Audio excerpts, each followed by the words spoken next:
Өнөөдөр манай нийт төслийн хэмжээнд 7 үндсэн гүйцэтгэгч компани 2000 гаруй ажилчид 120 техник механизмын антаар ажиллаж байна. Барилга угсралт эхнээсээ 9 давхрынхаа зүтгалтуудыг авч гүйцэтгэсэн байна.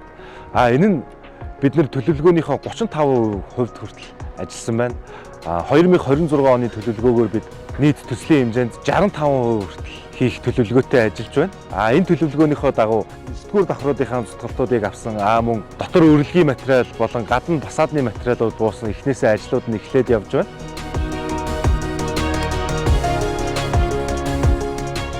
Нийт төслийн хэмжээнд 113 блок төлөвлөгдснөөс 102 блокийн ажлыг эхэлчихсэн явж байна.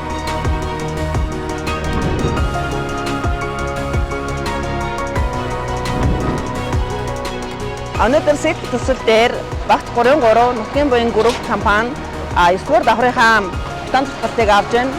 Барилга угсралтын ажил бол ер нь төлөвлөгөөнийхөө дагуу хэвээ явагдаж байгаа.